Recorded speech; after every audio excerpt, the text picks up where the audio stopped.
DHSच्या x सर्व्हिसमॅनच्या list लागणार आहेत आता नेक्स्ट वीकपासून. आचारसंहिता संपली आहे, आता नेक्स्ट वीकपासून प्रोसेस चालू होईल. लिस्ट लागतील आता. तर सर्व डिव्हिजनच्या, ठीक आहे, असं एकाच डिव्हिजनच्या नाही, सर्व डिव्हिजनच्या एक्स सर्व्हिसमॅनच्या म्हणजे अगेन्स्ट एक्स सर्व्हिसमॅनच्या, ठीक आहे, एक्स सर्व्हिसमॅनच्या अगेन्स्ट. तर अगेन्स्टची लिस्ट लागणार आहे सर्व विभागाची.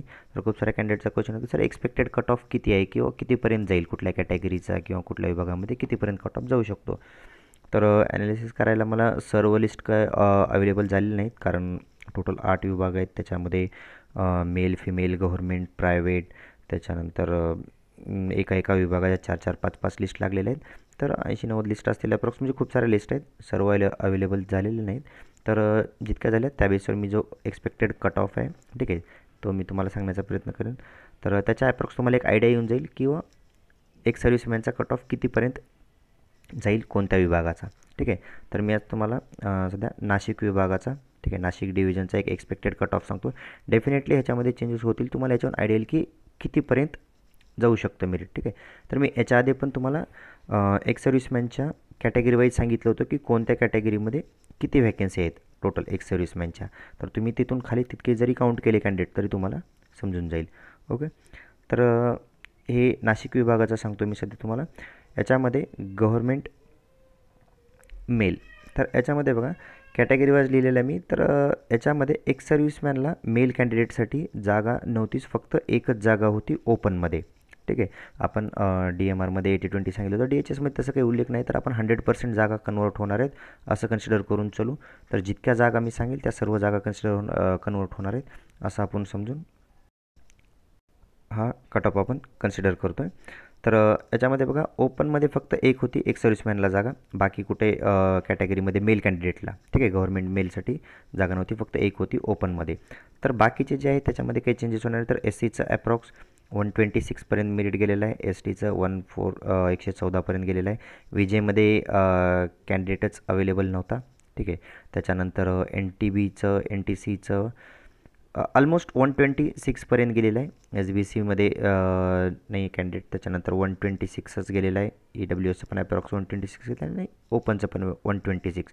तर एक ॲव्हरेज बघितलं तर याच्यामध्ये गव्हर्मेंट मेल कॅन्डिडेटचं ॲव्हरेज आहे की 126पर्यंत एक सर्व्हिसमॅनचं कट ऑफ जाईल आणि एकच वॅकन्सी आहे त्याची ओपनची. त्याच्यामुळे बाकीच्या कॅटेगरीमध्ये काही चेंज होणार नाही, फक्त एक कॅन्डिडेटचं सिलेक्शन होईल ओपनमध्ये, जो लास्ट कट ऑफ लागलेला आहे ओपनचा. तिथून खाली जो फर्स्ट कॅन्डिडेट आहे त्याचं सिलेक्शन होईल. ओके. 126 ॲप्रॉक्स, ठीक आहे. तर गव्हर्मेंट मेलचा एक सर्व्हिसमॅनचा कट ऑफ किती जाईल, 126 जाईल ॲप्रॉक्स. ओके. त्याच्यानंतर फिमेलसाठी आहेत जागा, भरपूर फिमेल कॅन्डिडेटसाठी जागा आहेत. तर त्याच्यामध्ये बघा एक सर्व्हिसमॅनच्या आधी जागा होत्या किती ते सांगतो तुम्हाला. SCमध्ये 3 जागा होत्या, STला पण 3 होत्या, विजेला 1, 1, 1, NTB NTDमध्ये पण 1. त्याच्यानंतर SBCला नव्हती, OBCला 4, EWSला 3 आणि ओपनला 12, ठीक आहे. इतक्या जागा होत्या एक सर्व्हिसमॅनच्या. आता SCचं किती जाईल ॲप्रॉक्स मेरिट बघा, 116च्या ॲप्रॉक्स जाईल. तर एक 2-3 कॅन्डिडेट वर खाली, ठीक आहे, पकडून चला 116च्या खाली जाईल मेरिट. 114 जाईल STचं ॲप्रॉक्स, ठीक आहे. विजेचं 118पर्यंत जाऊ शकतं, NTBचं 116पर्यंत, NTCचं 118पर्यंत, NTD 116पर्यंत, SBC पण 116पर्यंत गेलेलं आहे ऑलरेडी, त्याच्यामध्ये वॅकन्सी नाही आहे, पण 116च्या ॲप्रॉक्स गेलेलं आहे मेरिट. त्याच्यानंतर OBC 118, EWS 110, ओपनचं 118पर्यंत गेलेलं आहे. 12 कॅन्डिडेट. आता कसं आहे एका एका मार्क्सवर भरपूर कॅन्डिडेट आहेत, त्याच्यामुळं 12 जरी जागा असल्या तर 118पासून तुम्ही 12 जरी कॅन्डिडेट खाली काउंट केले तरी जास्त फरक पडणार नाही, एखाद्या मार्काचा फरक पडेल, ठीक आहे. तर ॲव्हरेज मी आता तुम्हाला जे सांगितलं, ठीक आहे, 116, 114, 118, तर ह्या रेंजमध्ये आता मी प्रत्येक कॅटेगरी वाईज तुम्हाला लिहून दाखवलं होतं, तर तितकं मेरिट जाईल. ओके. त्याच्यानंतर नेक्स्ट आहे private male. Okay. Private male, तर मेल कॅन्डिडेटला ऑलरेडी 90मुळे जागा तर कमीच होत्या. तर याच्यामध्ये एक सर्व्हिसमॅनची जागा कुठे होती, नाशिकमध्ये प्रायव्हेट मेलला.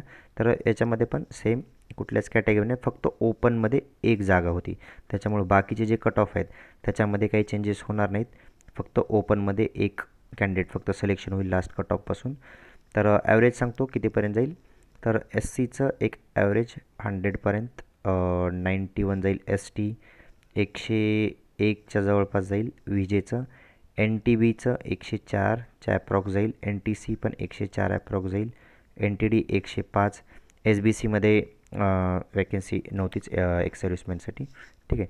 त्याच्यानंतर ओ बी सीचं पण 105पर्यंत. ई डब्ल्यू एस 103 आणि ओपनचं 105पर्यंत ॲप्रॉक्स कट ऑफ जाईल. ओके, 105पर्यंत. तर हा एक्सपेक्टेड कट ऑफ आहे प्रायव्हेट मेलचा. तसंच आता प्रायव्हेट फिमेलसाठी, तर प्रायव्हेट फिमेलसाठी किती जागा होत्या एक्स सर्व्हिसमॅनच्या, तर एस सीमध्ये 3, एस टीमध्ये 3 होत्या, व्ही जेमध्ये 1 होती, एन टी बीमध्ये 1 होती, एन टी सीमध्ये 1, एन टी डीमध्ये पण 1 होती, एस बी सीमध्ये नव्हती. ओ बी सीसाठी 4 होत्या, ई डब्ल्यू एससाठी 3 आणि ओपनसाठी 11, ठीक आहे. इतक्या जागा होत्या. आता एक्सपेक्टेड कट ऑफ किती झाला, तर याच्यातले काही कॅन्डिडेट ओपनमध्ये जातील डेफिनेटली, ठीक आहे. हे सर्व कॅटेगरीच्या जरी जागा असल्या तरी हे जे 11 जागा आहेत, ह्या 11मध्ये हे कॅटेगरीतले पण काही ओपनमधले जातील. तर जेवढं मी कॅल्क्युलेट केलं मला वाटतं एस सीचे आणि एन टीचे 1-2 कॅन्डिडेट आहेत जे ओपनमध्ये जाणार आहे त्याच्यामध्ये, जितकं मी काउंट केलं. तर त्याच्यानुसार एक एक्सपेक्टेड कट ऑफ मला वाटतं की याचा जाईल. एस सीचा ॲप्रॉक्स 95पर्यंत जाईल. एस टीचा ॲप्रॉक्स 90पर्यंत, म्हणजे फक्त पासिंगच आहे त्यांचं 90ला, तिथपर्यंत गेलं ऑलरेडी, 90पर्यंत जाईल. एस टी विजेचं पण 90पर्यंत जाईल.